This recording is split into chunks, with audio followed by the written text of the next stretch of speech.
You've been approved for immediate executive transfer. I had no idea. My dream is to see him without his pants on, she said, not knowing her billionaire boss was listening to every word behind her. Chelsea Ashby was 26, a cheap heel pinching her left foot, and the phone glued to her ear when she let the line slip in the glass corridor of Blackwell and Sinclair. She laughed, turned, froze. Tyler Blackwell, billionaire CEO, coffee in hand, jaw locked, tilted his head slowly and murmured, "So that's your dream." Chelsea should have apologized. She should have lowered her head. She should have understood in that exact second that some men don't forget a line like that. They just wait for the right moment to collect.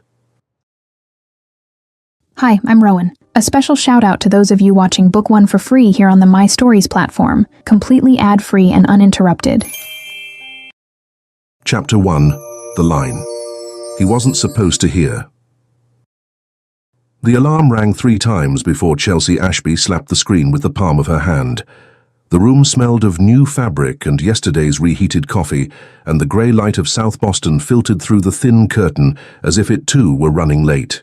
On the makeshift clothesline near the window, 2 strangers' wedding dresses hung like polite ghosts, waiting for the last stitch.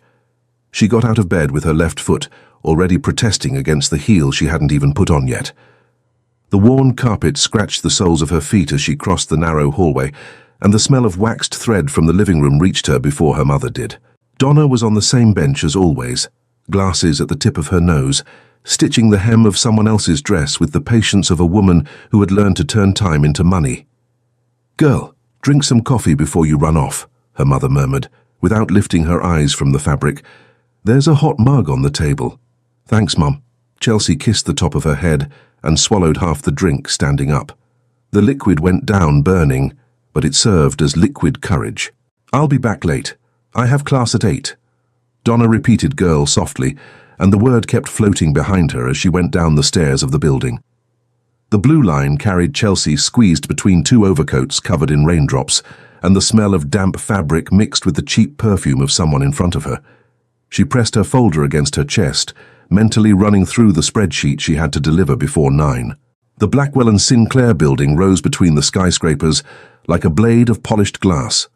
Chelsea crossed the lobby, trying not to limp, with the echo of her own footsteps on the pale marble scraping at her nerves, and it was Wren Kavanagh, 26 years old and badge slightly crooked, who intercepted her near the turnstile.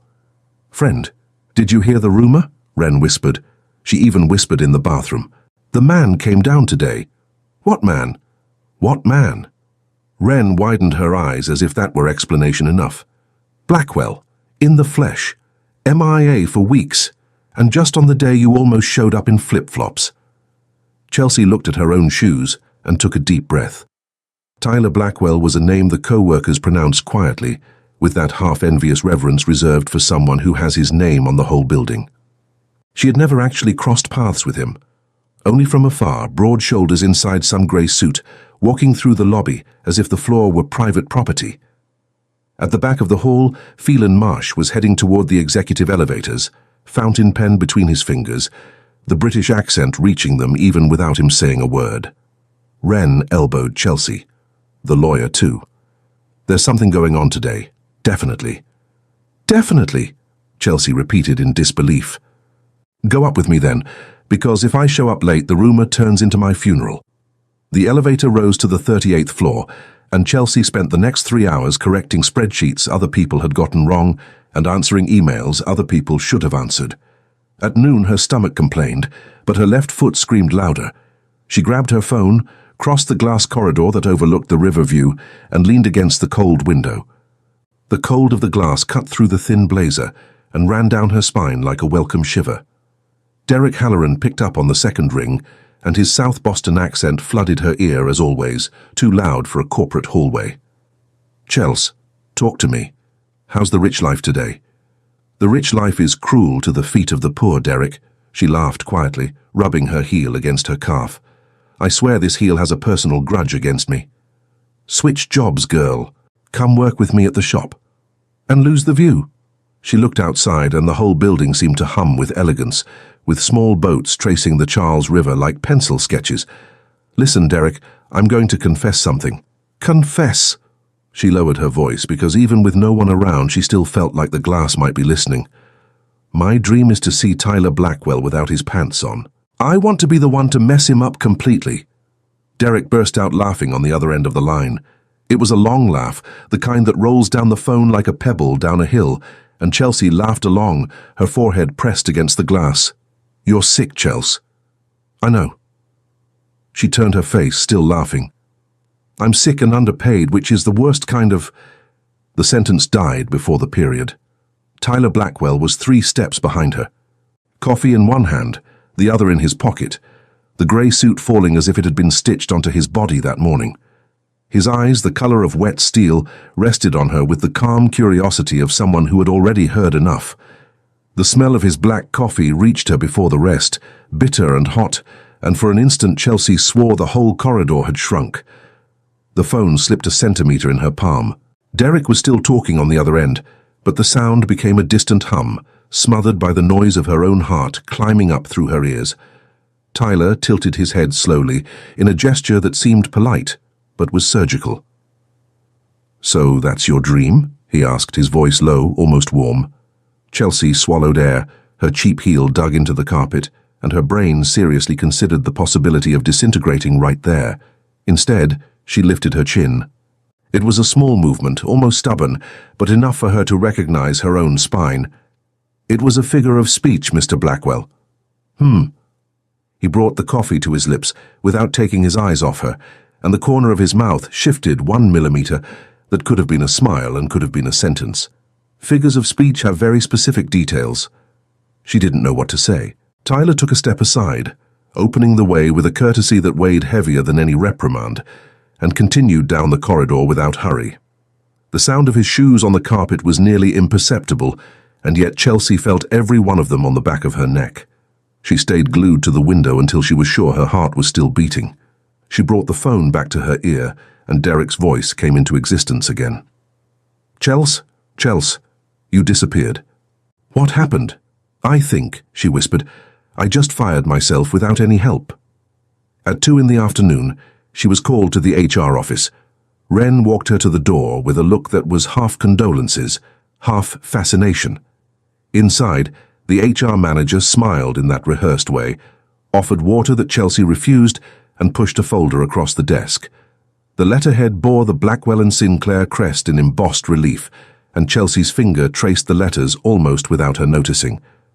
Miss Ashby, we received a direct request from the presidency. The smile widened 1/10 of an inch. Starting tomorrow, you'll report directly to Mr. Blackwell, personal assistant. Chelsea blinked twice. I'm sorry? Immediate transfer to the 40th floor. Same position, different routine, different salary, of course. She accepted the pen with a steady hand, only because the rest of her body had already used up all the trembling out in the corridor. She signed her name in smaller letters than usual, and when she came out, Wren was standing by the door, whispering like someone in prayer. He promoted you? He transferred me. Friend. Wren grabbed her arm tightly. Friend, this is straight out of a movie. This is insanity. That night, the Blue Line carried Chelsea back to South Boston, swaying as always. Through the scratched window of the car, the city lights cut across the dark like cold sparks. She crossed through the kitchen door and Donna lifted her eyes from her stitching. Did you get home okay, girl? I got home strange, Mom. Strange how? Strange like someone who saw the sky fall and still got home in one piece. Donna didn't ask anything else. She pushed a bowl of soup toward her and went back to the fabric, the needle diving up and down to the same rhythm as the old clock on the wall. Chelsea ate half of it, went to her room, and called Derek again. He picked up on the first ring, and before she even said hello, he was already clicking his tongue. Tell me everything from the beginning, she told him. The corridor, the coffee in his hand, the tilt of his head, the line, the folder, the signature, the 40th floor. Derek listened without interrupting. When she was done, he was silent for a second that felt like a whole street. Chels. Talk. A rich man doesn't do anything without a reason. Derek. Listen. His voice dropped, and it was the voice he used when the topic was really serious. Study. Pass that exam. Show Boston who Chelsea Ashby is without a man behind her. The promise of a promotion is the best cage there is. She gripped the phone with 2 fingers. She looked up at the ceiling of her room, at the damp stain that looked like a small country, and at the certified analyst exam notebook on the corner desk, its spine already creased from being opened so many times. "I'll study, Derek." "You'd better." When she hung up, Chelsea lay there for a while with the phone on her chest. Outside, South Boston rumbled with horns and a distant siren, and a dog barked in some nearby yard as if it too had an opinion about her day. She closed her eyes and the image came back. The coffee in his hand, the tilted head, the low tone that wasn't mockery or reprimand, but something in between. "So that's your dream?" She pulled the blanket up to her chin. No dream had the right to be overheard like that, in the exact voice of the wrong person. And still, in the dark of the small room, with the yellow streetlight bleeding through the curtain, she smiled without meaning to. The smile lasted 3 seconds. Then came the chill at the back of her neck, because when it came down to it, she had no idea what that man wanted with her. Chapter 2. Ice, a suit jacket, and a number. She had never said on Monday morning. The 40th floor smelled of waxed wood and something expensive that Chelsea Ashby couldn't name. Maybe amber, maybe new leather, maybe that invisible perfume that seemed glued to the walls of places she only knew from photos. The antechamber of the CEO's office had a carpet so quiet that her cheap heel sank into it without making its usual sound, and her desk faced the double doors of his office as if the entire position existed to be seen. The light that came in through the east windows fell at an angle on the marble surface, and there was a white orchid in a slender vase that seemed to breathe more slowly than the people on the floor. Chelsea rested her fingertips on the new keyboard and felt the cold of the premium plastic, different from the scratched warmth of the old keyboard on the 3rd floor. Tyler Blackwell appeared at 7:15, grey suit jacket over his arm, coffee in a white mug, and passed her with a nod of his head that lasted half a second. Chelsea responded with another half second, and the door closed behind him without a sound. "Good morning, Miss Ashby." The voice came from the other side of the antechamber with a polished British accent. "Phelan Marsh, Chief Counsel. You've seen me from afar, and I've seen you closer than I should have, professionally speaking." She held back a smile. "Mr. Marsh." "Phelan will do." He rested the fountain pen on the edge of her desk with a jeweler's care. "A few small instructions. He doesn't like sugar. Don't be late for anything. Don't interrupt unless something is on fire, and even then give a warning with the door cracked open. Understood. You'll do very well." Phelan tilted his head with the British irony that didn't ask permission. "Or you'll do horribly. In either case, it will be interesting." The first days were a silent fencing match. Tyler asked for reports at 6:30 in the morning and wanted them delivered at 7 sharp. Meetings were called and uncalled at 5-minute intervals. He didn't raise his voice. He didn't need to. A brief pause, a glance landing on a wrong number, and the whole room would silently reorganize itself. On Wednesday, she was waiting for the internal elevator with a folder in her arms. Tyler stopped beside her without warning. Before she realized it, 2 of his fingers touched the base of her back, light, corrective pressure, and pushed her posture up a millimeter. "Straighten your shoulders," he murmured, without looking. The elevator door opened. He went in first, she followed, and the 2 fingers vanished as if they'd never existed. Chelsea watched the number climbing on the panel. She felt, with an uncomfortable clarity, the exact spot where his hand had touched, as if his fingerprint had been left marked under the fabric. "Do you always correct people's posture like that?" she asked, in a neutral voice. "Or am I a special case?" Tyler turned his face a quarter. "You were carrying 30 papers and looked like you needed 1 more millimeter of posture. That isn't correction. It's maintenance. Maintenance. Of the folder." He faced forward again. "You can handle yourself." The corner of his mouth didn't quite smile, but something there shifted in temperature. Chelsea held his gaze in the rear view of the elevator mirror until the panel flashed the right number, and when the door opened, she stepped out first, on purpose, with the folder a little firmer against her chest. On Thursday afternoon, Cordelia Sinclair walked into the 40th floor corridor, as if the floor had been built to receive her heels. Beige dress, honey-colored hair, finger sliding along the rim of a water glass she'd borrowed from someone. Her perfume arrived before her body, too sweet, with a layer of vanilla that seemed to announce who ran every square inch of carpet. She stopped in front of Chelsea's desk and dragged the vowels with the venomous elegance of someone born in Back Bay. "You must be the new assistant," Cordelia said with a thin smile. "I'm Cordelia Sinclair. Tyler is practically family to me." "Let him know I'm here." "I'll let him know." Chelsea picked up the phone with the calm of someone who had handled worse at the register of a store. "You can wait over there." "Honey?" Cordelia tapped the rim of the glass, and the pale pink nail tapped the crystal with a dry tick. "And I don't need to wait." She walked straight in. Chelsea pressed the intercom half a second later, without rushing, and Tyler's voice came from the other side, flat. "I know. Let her in." The door closed. Chelsea stayed there with her eyes on the dark wood and her stomach a little colder than it should be. It was Wren on Friday morning in the bathroom who thawed the scene. "Friend." Wren checked that the stalls were empty and whispered, as if the walls might have ears. "I heard about the princess. Don't die of fear. That one pours poison in a crystal glass thinking it makes her classy."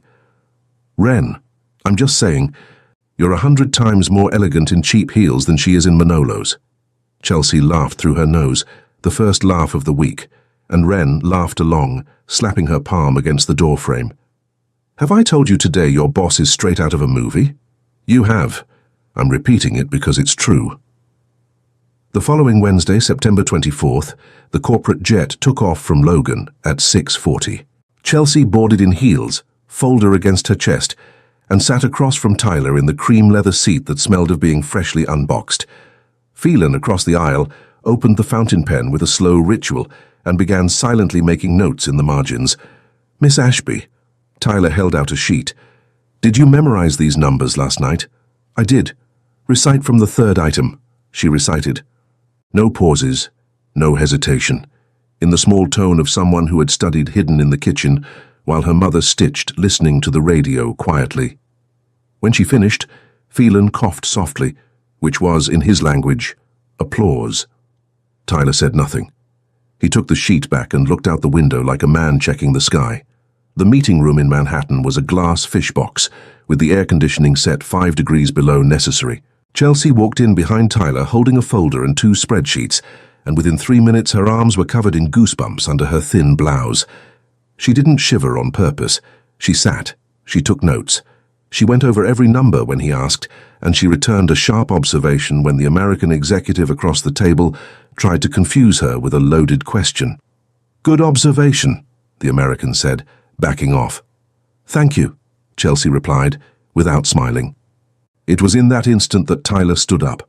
He crossed behind her chair, took the grey suit jacket off his own shoulders, and placed it over her shoulders with the precision of someone who had calculated every centimetre. He didn't say a word. He went back to his seat. The meeting continued as if nothing had happened, and Chelsea breathed inside the warm fabric, catching a discreet, woody scent with a minimal note of black coffee that stayed there for the next 2 hours like an invisible hand on her back. On the flight back, she returned the suit jacket folded over his arm. Tyler accepted it with a minimal nod. "Mr. Blackwell." "Do you always cover your assistant's shoulders in cold meetings?" He turned his face slowly. The wet steel eyes settled on her with that same calm curiosity from the first day. "No," he answered. "Not always." Phelan, on the other side of the aisle, turned the page of his notebook as if he hadn't heard a thing, but his left eyebrow rose a millimetre. Chelsea pretended not to see it, and looked out the window where the clouds curled in white layers, her heart beating a little harder than she wanted to admit. On Friday afternoon, September 26th, she was coming back from a meeting on the floor below when she found a box on the antechamber desk. White wrapping, black ribbon, label from a shoe store in Beacon Hill she only knew from passing by, with a window display she would look at from outside thinking those heels belonged to another life. There was no card. She looked at the closed double doors, at Phelan, who appeared in the corridor at that exact moment, and surveyed the scene with the look of someone who arrived late on purpose. "It wasn't me," the lawyer declared, before she could ask. "I know. But if you'll accept my professional suggestion, Open it before drawing conclusions. Chelsea opened it. The tissue paper made the sound of a dry leaf when she pulled back the flaps. Inside the box, 2 black, low-heeled shoes, soft leather, soles that looked forgiving. She took one out of the paper and read the size marked inside. Her exact size. The same one she had worn her whole life without ever telling anyone in that building. The expensive heel felt heavy in her hand, like a question feels heavy. "Miss Ashby?" Phelan leaned in the doorway. "Everything in order?" "Everything." She closed the box slowly. "Thank you. It wasn't me," he repeated, with his British irony intact. "But you can consider yourself grateful to whomever it was." Phelan vanished down the corridor. Chelsea stayed for a moment with her hand on the white lid, her heart in her throat, before grabbing the box and crossing the corridor to the floor bathroom. Wren was washing her hands and she looked at the box first and at Chelsea's face afterward. "Friend." "Wren, don't tell me. It has my size." "Your exact size?" "Exact."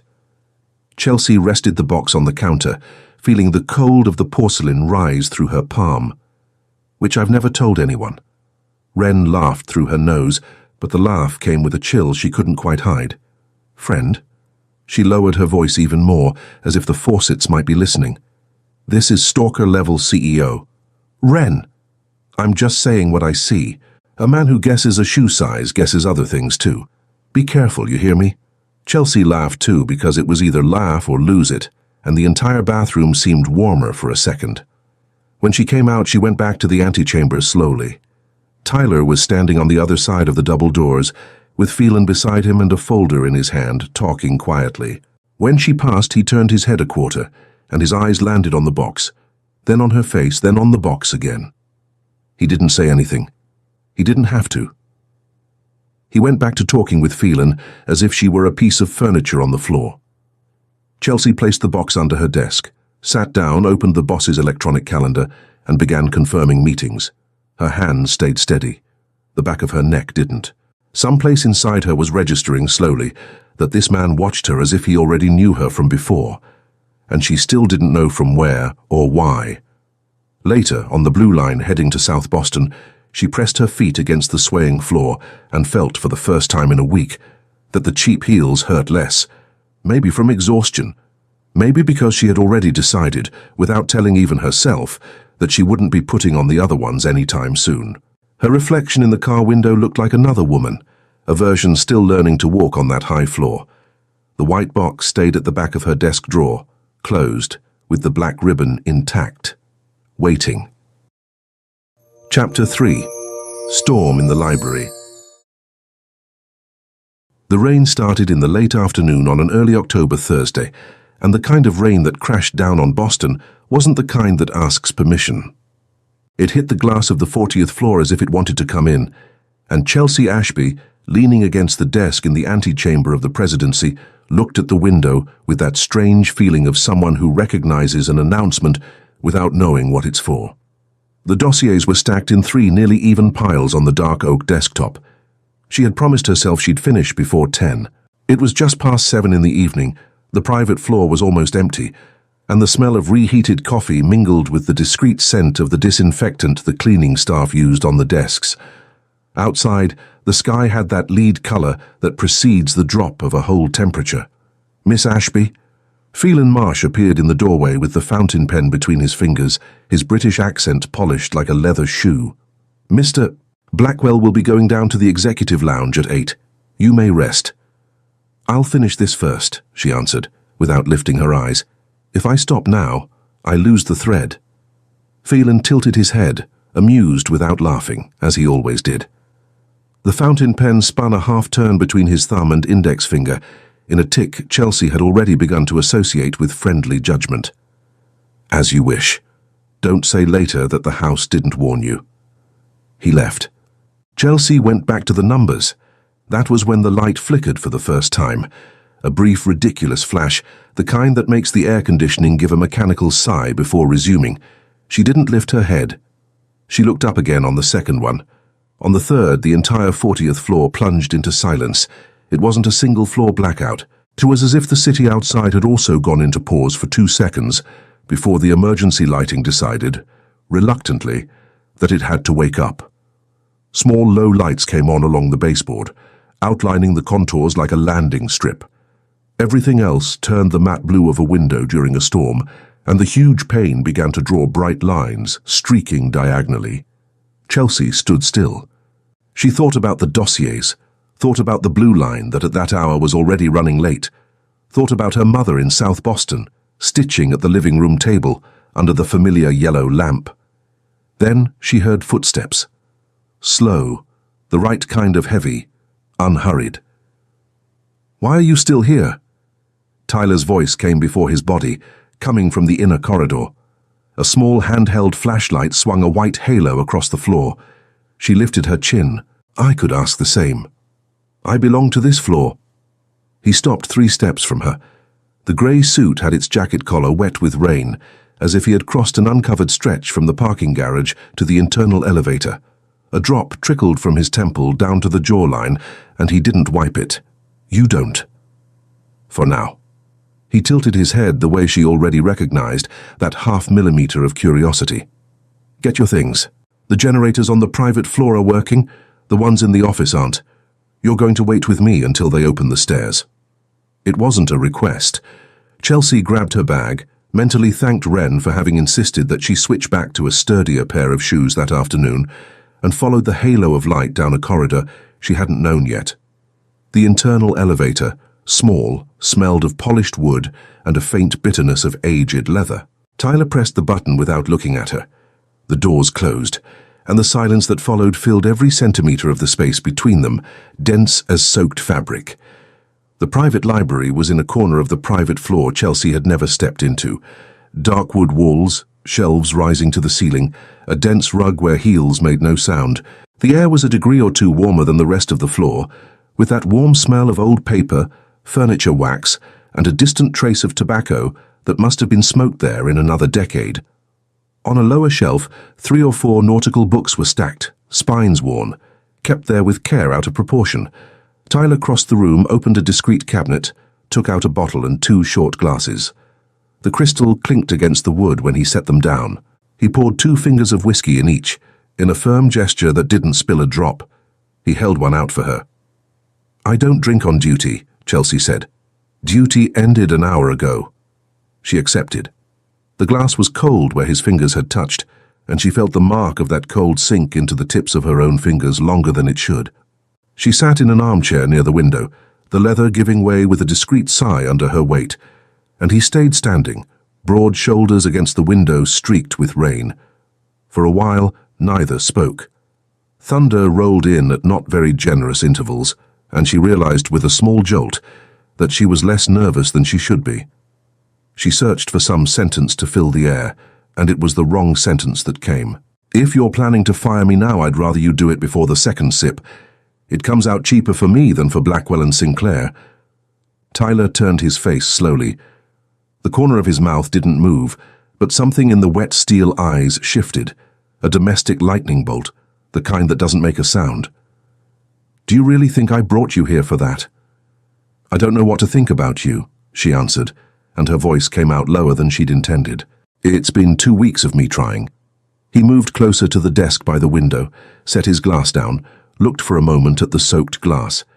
Outside, a flash of lightning lit up his profile for a whole second, carving out the locked jaw and the tense curve of his shoulder against the grey fabric. "My brother loved this library." The voice came rough, low. "More than any corner of this company. I used to come rarely. After he died, I came even less." Chelsea stayed still. She didn't ask anything. She didn't make the polite gesture of leaning her torso forward, didn't murmur, "I'm sorry," didn't try to rest her hand on something that might look like textbook care. She stayed in the corner of the armchair, glass in her hands, and let the rain fill the rest. Her fingers closed more firmly on the crystal, as if holding the glass tight were the only way to keep from saying the wrong thing again. Tyler pulled a small bunch of keys from his inner jacket pocket. He unlocked the bottom drawer of the desk with a click that sounded louder than it should. From inside, he took out a white envelope, still sealed, with another man's writing on the outside. Slanted strokes, blue ink faded by time. "He left it," Tyler said, They found it 3 days later. I never opened it. Why? It was the most delicate why she had ever spoken. It came out before she could stop it, and the word hung in the middle of the library as if it too were afraid of the answer. Tyler looked at the envelope in his hand, like someone holding something that weighed more than the paper could bear. His thumb passed once along the sealed edge back and forth and stopped, because if there's a goodbye in there, then there was time. If there was time, I could have done something. He rested the envelope on the desk, with care. As long as it's closed, I don't have to find out that I failed. The sentence hung there, suspended in the damp air of the library. Chelsea felt the glass weigh between her hands. The low heel was pinching her left foot, as always, and even so she stood up, took 3 steps across the rug, and did what no junior assistant manual would recommend. She sat on the floor, beside the armchair he had now let himself sink into. She didn't touch his leg, didn't touch his hand. She leaned her back against the upholstery and stayed. The rain hit harder for a whole minute, maybe 2, maybe more. Chelsea lost count, and she almost never lost track of time. At some point, she noticed that Tyler had rested his hand on the edge of the armchair's arm, and his hand was a hand's breadth from her temple, not touching. It stayed there, not touching, for what felt like a whole scene. She could feel the warmth of his palm even across the distance, and she had the strange impression that moving her head half a centimeter would be the most dangerous gesture she'd ever make. "You don't ask," he said very quietly. "Why?" Chelsea thought for a moment. She swallowed the whiskey she hadn't drunk yet. "Because you didn't come here to be interviewed. You came because the lights went out and I was in the way." Tyler emitted a short sound through his nose. It wasn't a laugh. It was the closest thing to a smile that she had seen come out of that face since the afternoon of the coffee in the glass corridor. She took a small sip of the whiskey to disguise how much that sound warmed her from the inside. The sip went down rough, burned softly in her throat, but the real warmth came from the sound, not the drink. The light came back all at once, brutal, ridiculous, making the library chandelier light up with that hesitation typical of old bulbs. They both blinked. Tyler looked at the envelope on the desk like someone deciding whether to keep it or burn it. He ended up putting it back in the drawer. He locked it, put the bunch of keys in his inner jacket pocket, and held out his hand to Chelsea. She looked at the extended hand. The palm was broad, calloused in an unexpected place for an office man, and there was a thin scar near the base of the thumb, white against the fair skin. She accepted. She stood up. Anne took her time letting go, 3 seconds longer than protocol called for, maybe 4, and neither of them pretended they hadn't counted. "I'll walk you to the lobby," he said. They went down together in the internal elevator and crossed the marble corridor that at that hour was the territory of night shift staff and low air conditioning. Her heel echoed on the floor. His step didn't. English leather that walks without announcing itself.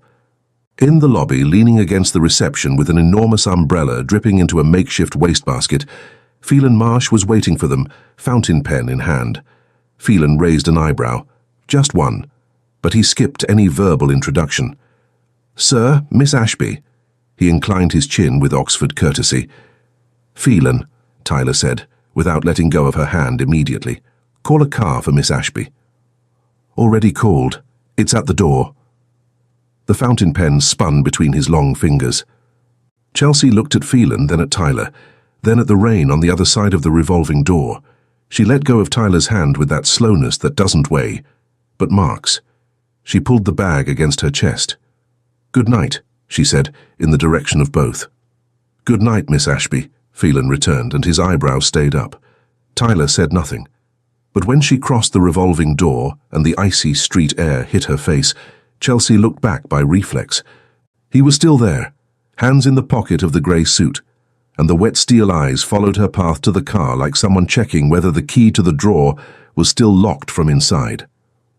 In the back seat, with the driver greeting her by a name she hadn't given, Chelsea rested her temple against the cold glass. The leather of the seat smelled of fresh cleaning, and the heat rose up through her feet in a comfort she wasn't used to receiving without asking. The city drifted past blurred, headlights becoming crooked stars on the wet glass. She thought about the drawer, thought about the sealed envelope, thought about the sound he had made through his nose when she said, "You came because the lights went out and I was in the way." thought about the white scar near his thumb. She thought without wanting to think about what else fit in that drawer beyond an unopened letter. Chapter 4. Red wine, a suit jacket, and a name on paper. The box arrived in the late afternoon on Saturday, October 18th, and Donna Ashby opened the door with the thimble still on her thumb. The low October sun came in from the side through the living room window, streaking the threadbare rug with a honey-colored light that made the iron look newer than it was, and the smell of clean fabric and weak coffee shared the air with the good scent of fine rain that promised to fall before midnight. "Girl," she called from the living room, "there's a delivery for you." Chelsea, barefoot in the hallway, stopped. Rectangular box, grey paper, black satin ribbon, no visible card. When she rested it on the sewing table, she noticed the small envelope tucked inside the lid. Thick paper, no letterhead, 3 lines in handwriting she had started to recognize. Park Plaza. 8 p.m., car at 7:30, no signature, none needed. His stroke was hard on the verticals, drawn out on the horizontals, and she had seen that same handwriting scribble numbers on a jet napkin 2 days earlier. Donna dropped the fabric onto her lap. The dress inside the box was charcoal, long plain on the front and shaped in the back, and Chelsea knew before touching it that it didn't have a Beacon Hill sale price. The lining was of washed silk, cold under the tip of the finger, and the outer fabric had that grave weight that only falls right on a handmade piece. "Try it on," Donna said, in that low voice that was an order disguised as affection. Chelsea tried it on. The hem dragged a finger on the floor. Donna perched her glasses on the tip of her nose, did 3 precise pins and muttered "girl" twice in a row while cutting the thread with her teeth. Hands calloused by decades of the sewing machine passed over the fabric with the reverence of one woman recognizing the work of another good woman, and Chelsea noticed, in the quick look her mother shot at the inside seam, the exact moment when Donna identified the dressmaker's mark without needing to open the label. "Mom, you're not going to ask me why he sent it?" "I'll ask when you know." Chelsea looked at herself in the living room mirror. The dress fell as if the dressmaker who designed it had spent the previous afternoon measuring her with her eyes closed. She swallowed dry, mentally thanked Wren for the loan of the discreet earrings she'd kept in her bag for 2 days, and tried not to think about what it meant for a man to send a dress that fit before the dressmaker had finished adjusting. It was care, yes, but it was also measurement, and measurement without permission smelled like calculation. The car arrived at 7:30 on the dot. Uniformed driver, Miss Ashby, delivered like someone handing over a door key.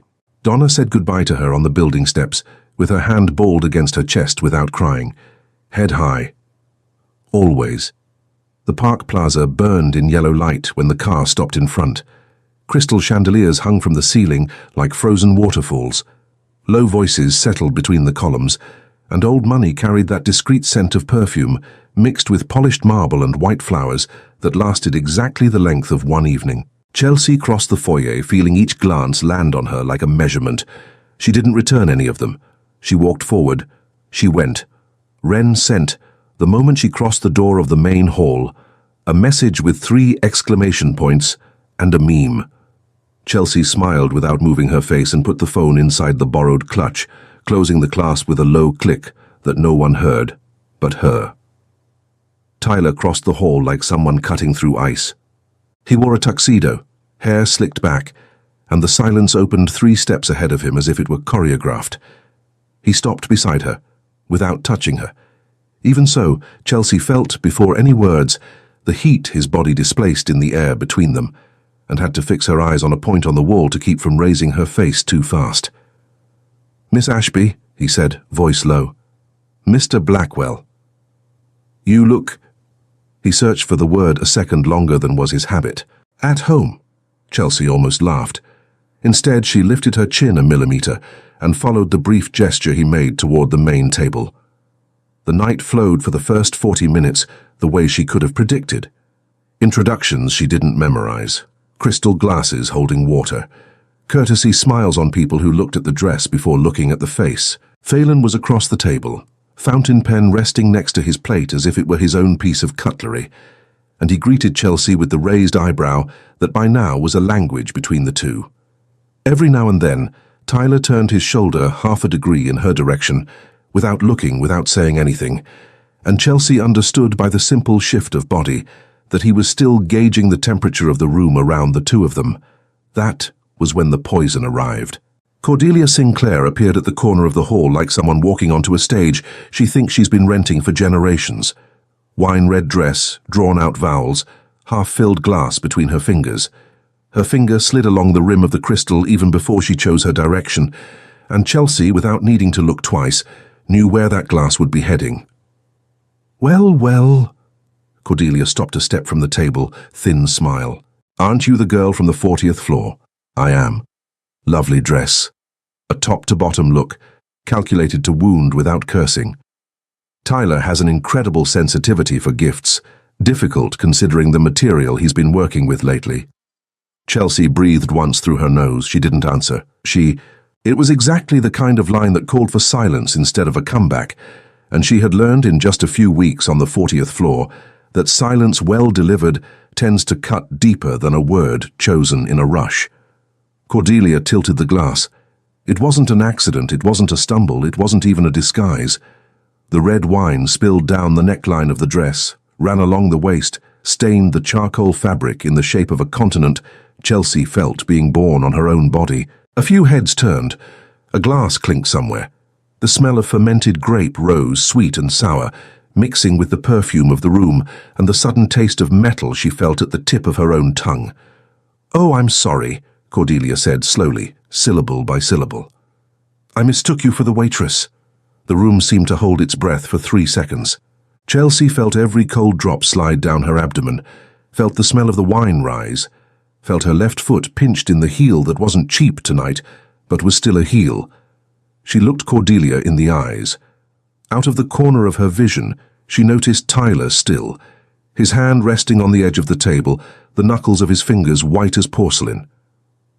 "The dress is borrowed," she said, voice clear enough to reach 2 tables. "The dignity is mine." She turned.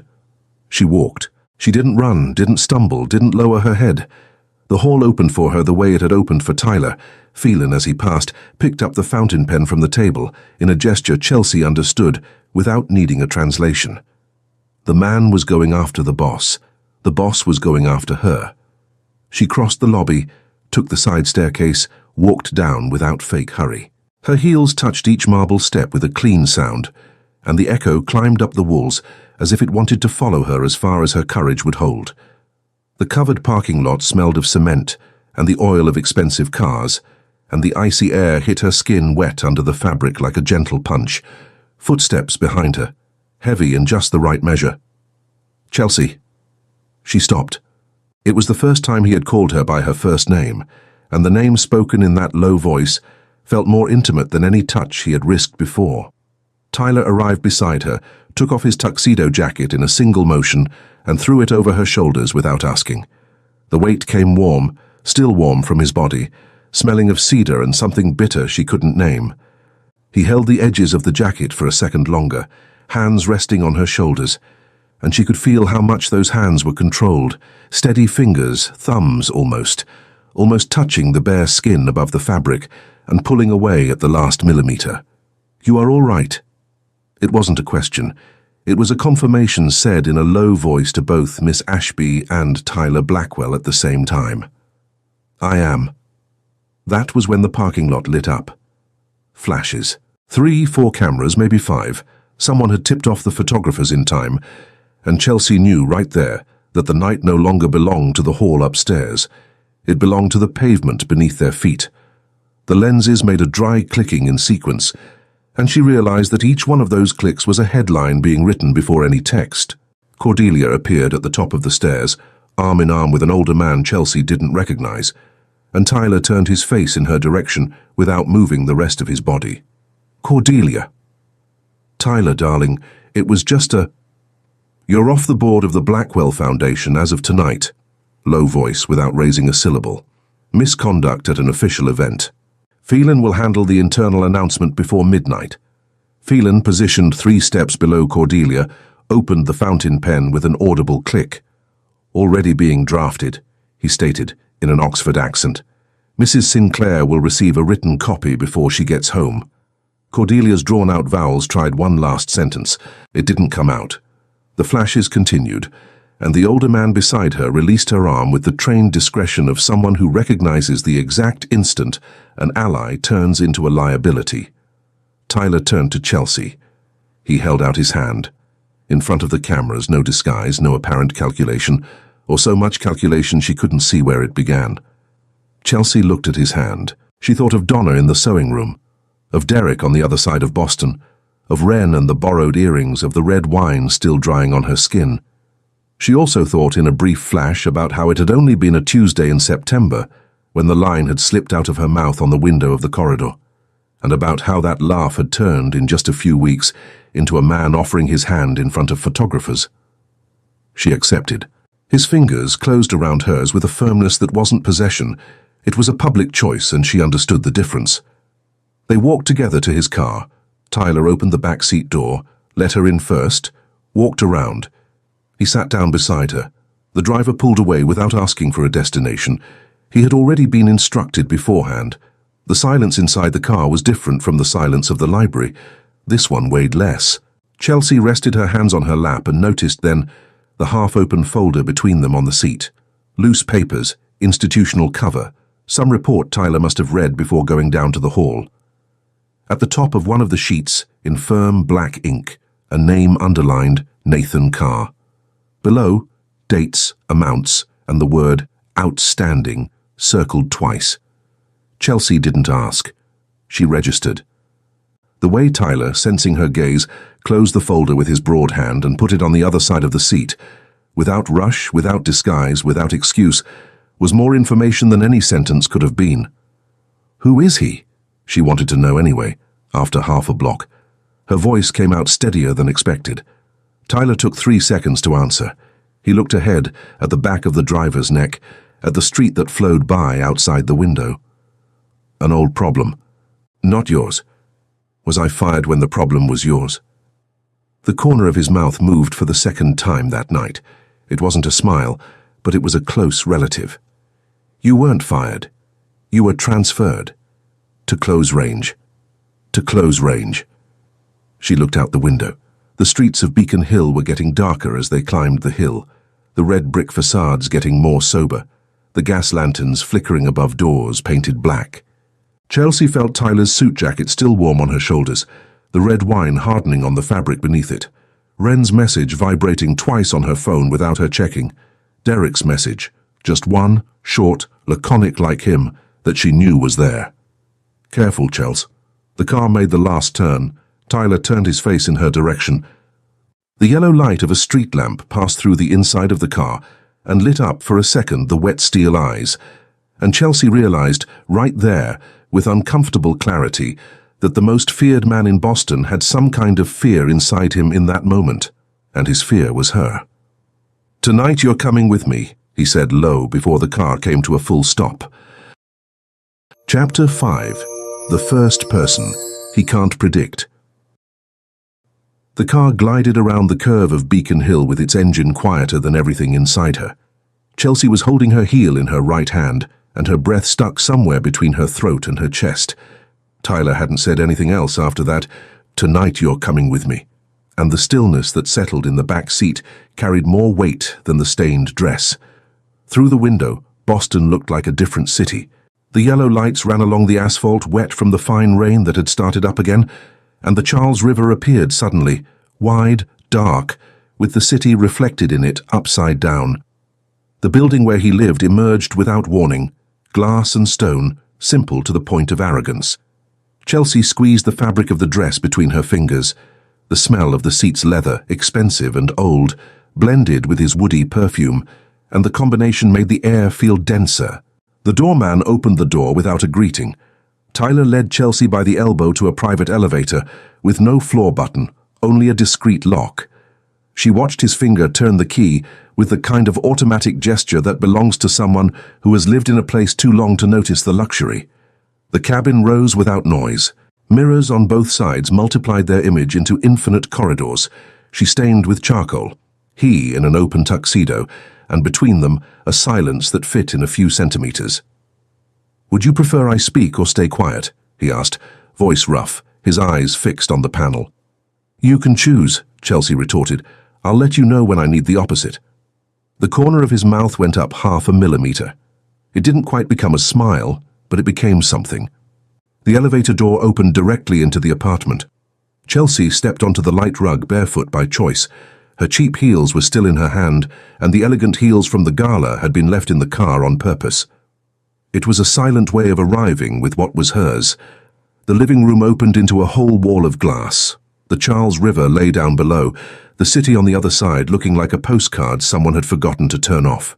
Low lights, dark wood, books, a piano that by appearance hadn't been played in years. Nothing screamed money, everything whispered. The air smelled of cold cedar and a distant perfume of sweet tobacco, as if someone had once smoked a cigar there centuries ago, and the wall still remembered. Tyler took off the jacket, folded it over the back of an armchair, with the meticulous care of someone who had never allowed a piece of clothing to fall on the floor of his own life. He loosened his tie, one finger only. He went to a sideboard, poured water into 2 tall glasses, came back and held one out to Chelsea. "I thought it would be whiskey," she remarked, accepting it. "Not tonight." She almost asked why, but his tone said enough. Chelsea walked to the glass, pressed her forehead against it for a second, saw her own reflection stained with charcoal over the city. The dress still had the wine drawn on the belly like a dark flower, her dignity intact, her heart beating in a rhythm she didn't yet know how to name. The glass was cold against her skin, and the cold served as an anchor point, something firm in a place where everything seemed to be slipping. "Why did you transfer me that afternoon?" she asked without turning. Behind her, the sound of his glass setting slowly on a marble table. Footsteps. Tyler stopped a step away, close enough that she could feel his warmth through the stained dress, far enough that she couldn't accuse him of anything. "Because you said that line laughing," he answered, voice low. "And I didn't know what to do when you're near me. That had never happened before." She turned. The wet steel eyes settled on hers without blinking, without irony, without calculation, just the raw truth of a man who didn't seem accustomed to delivering it. "So you chose to have me close to understand." "I chose you close because it was the first choice without calculation I'd made since I buried my brother." The date fell on the floor between them like a key. Chelsea understood, without him having to explain, that he had just said "since my brother." There was no consolation to offer.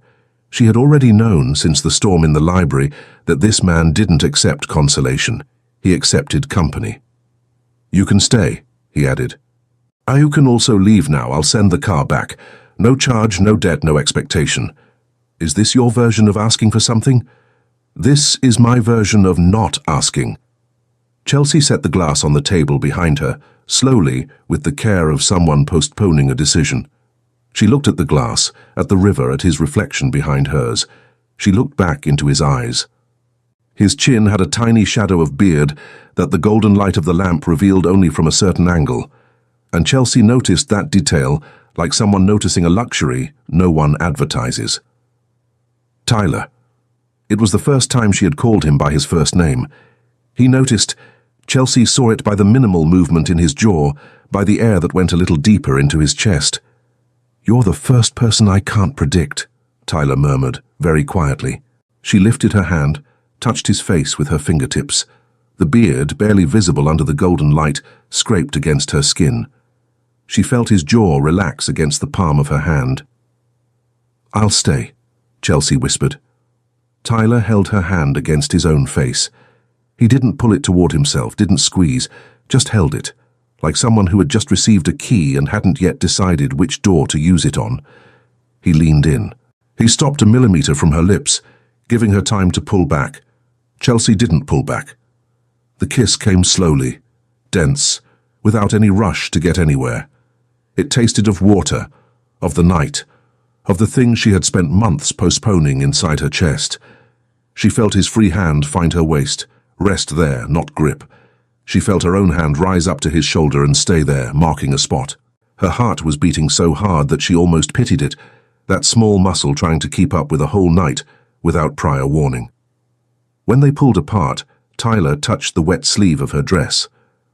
"I'll have it cleaned," he said. "You're not going to have anything cleaned. This dress is evidence. Evidence of what? That I left with my head held high. This time he laughed. Almost. It was a hoarse sound that escaped through his nose and died on his lips before becoming a laugh, but it was more than anyone in that building would have heard in 2 years. Chelsea kept the sound like someone keeping a photograph. Tyler held out his hand. She accepted.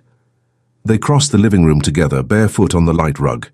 The hallway was short, dark, with old photographs she couldn't quite make out. Hand in hand. Door to the master bedroom ajar. Tyler stopped at the threshold and looked at her one more time, as if he were still waiting for her to change her mind. Chelsea held his gaze. The door closed behind them both.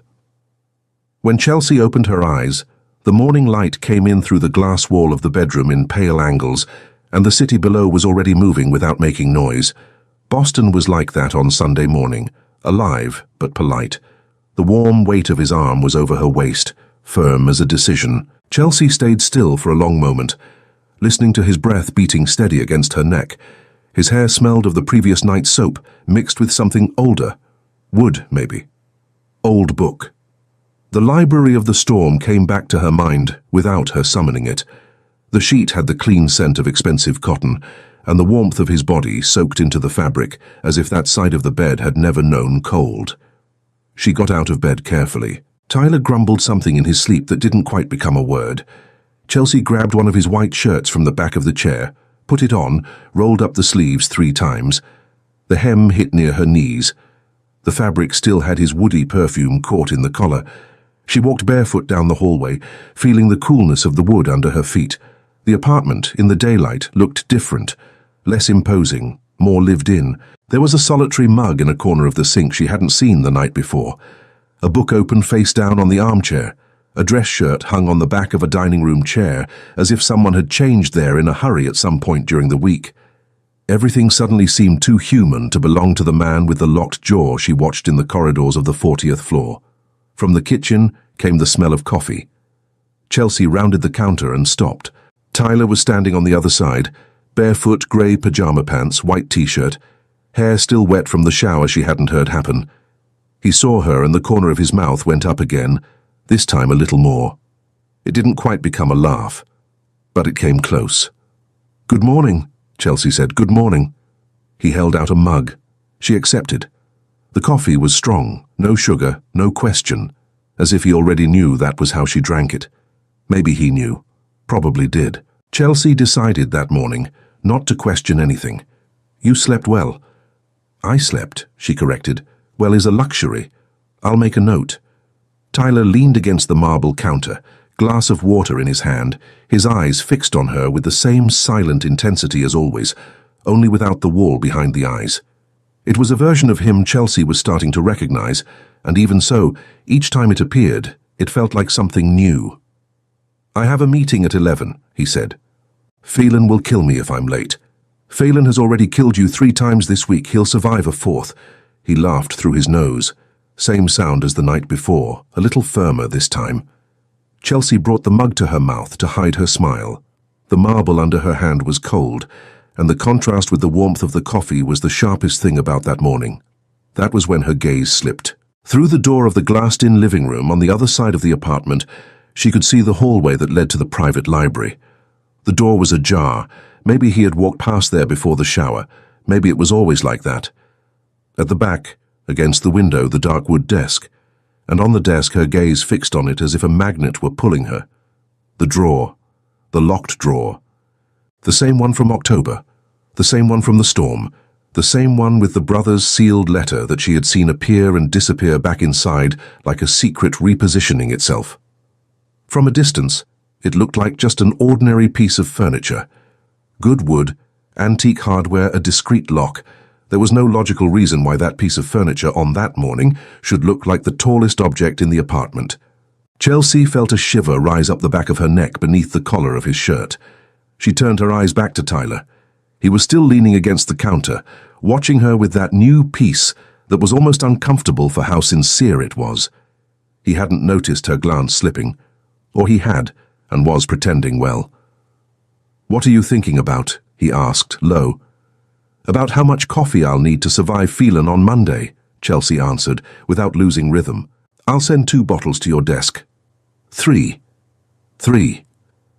She smiled out of the corner of her mouth, brought the mug to her lips again, felt the warmth go down her throat. She rested her free hand on the counter and noticed that she was steady. Her heart was beating to the rhythm of Sunday, not flight. And yet, behind everything, the question remained, not as panic, not as betrayal, just as a question. The kind that stays tucked at the back of a drawer in a person's head, waiting for the right day to be opened. What secrets did a man like him keep in there? Tyler reached his hand over the counter and tucked a strand of her hair behind her ear. A small, almost hesitant gesture, as if only now he were daring to do it. His fingers were warm and brushed her temple for half a second before pulling back. Chelsea closed her eyes for an instant, just one, and when she opened them, the drawer was still there at the back of the hallway, identical and silent. "Sit with me," Tyler asked, gesturing to the low sofa near the window. "The city looks nice from that angle." Chelsea went. She sat beside him, tucked her legs under the white shirt, rested her temple against his shoulder. The fabric of his t-shirt smelled of the same soap as the night before, cleaner now, closer. The Charles River shone in pale scales below. Boston seemed from up high like a city that had decided to be gentle just on that Sunday. She took a long sip of coffee, rested the mug on her knee, looked forward, toward the glass, toward the world outside, and without rushing, without alarm, let her gaze return one single time to the locked drawer at the back of the hallway. Hey, Rowan here. That's it for Book 1, but guess what? Book 2 is already done. You can grab access to it for just a small fee.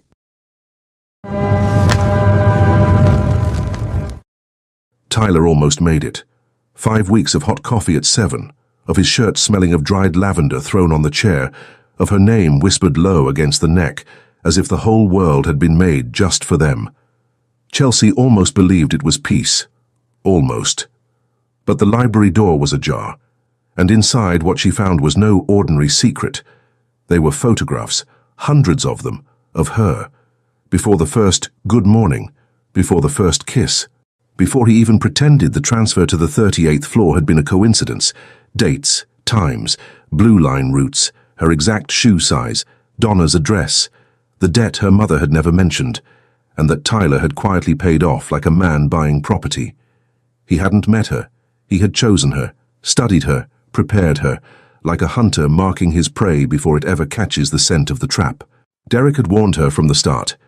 A rich man doesn't do anything without a reason, Chels. Promotion, expensive shoes, warm bed. It's all a cage. The prettiest one there is. Chelsea left her badge, her corporate card, and the gift watch on top of the reception desk. She walked barefoot out of his life, in the same cheap heels she'd been wearing the day everything started. But Tyler Blackwell wasn't a man who lost what he had already decided belonged to him, and he wasn't done playing yet.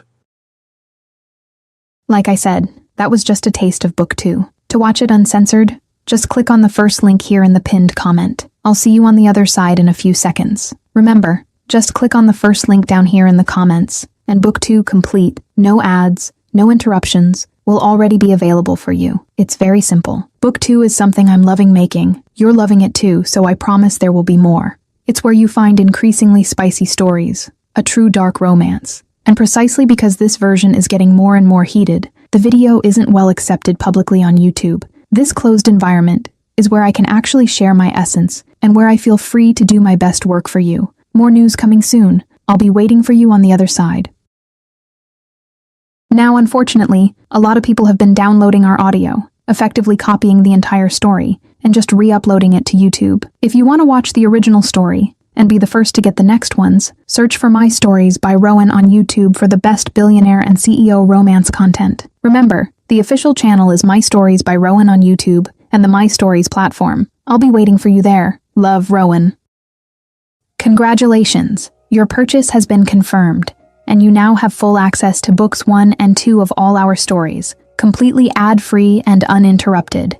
Everything is available on the My Stories platform. From Mafia Romance and Billionaire Romance to our spicier tales, this content is ready for you now, with new episodes added daily. Access is simple. Just log in using the same email address you used for your purchase. A confirmation has also been sent to that same email. The My Stories platform is very simple and intuitive. Each image represents a story. If it has a book too, just click and press play. Everything is already unlocked for you. You can also rate each story, leave a like, and write a comment. Your feedback will be visible to all our other subscribers. This is our romance universe, so please feel free to interact. From this moment on, this is officially your home for romance stories.